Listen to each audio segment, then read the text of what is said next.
ماشاءالله الحمدلله دغه په صفت خوشتر الحمدلله په ټنګ پس وروتي کول ابراهیم ټنګ هم وروتي کول کنه ماشاءالله جول وروتي کول سره پات شول دا د تور د دا د پستا الحمدلله الحمدلله دا پستا پات شول دا جلونه دي د ټنګونه دي نو څوره پرګه مرته شول زمریا دا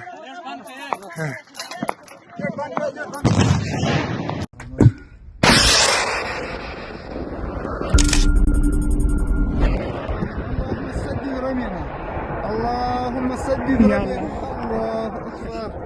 الله أكبر الله أكبر الله أكبر الله أكبر الله أكبر اللهم سدد ما شاء الله ما شاء الله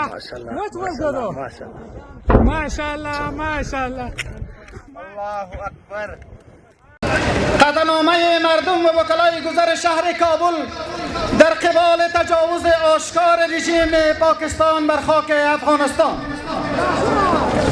ما مردم شهر کابل و وکلای گذر حملات وحشیانه رژیم مستبد پاکستان را بر خاک افغانستان محکوم نموده و حمایت همه جانبه خویش را از نظام امارت اسلامی افغانستان اعلام می‌داریم و طی قطعنامه هذا موارد ذیل را به خوانش می‌گیریم.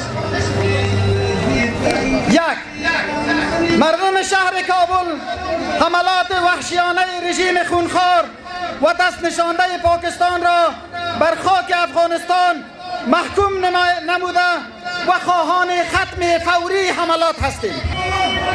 ملت افغانستان در برابر هر گونه تجاوز متحد بوده و در کنار امارت اسلامی افغانستان می باشیم و از فداکاری های مجاهدین سربکف در خط مقدم جبهه حمایت و پشتیبانی می نماییم. از مردم مسلمان پاکستان تقاضامندیم تا علیه رژیم نظامی و دست نشاندهشان نگذارند روابط دو ملت مسلمان و برادر بر هم بخورند.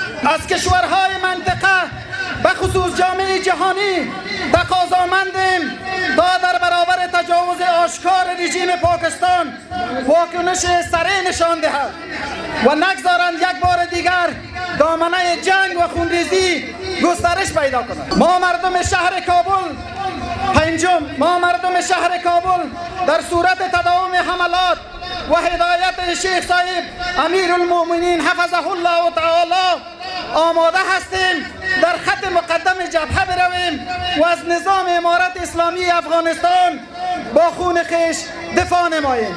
السلام علیکم و رحمت الله و برکاته.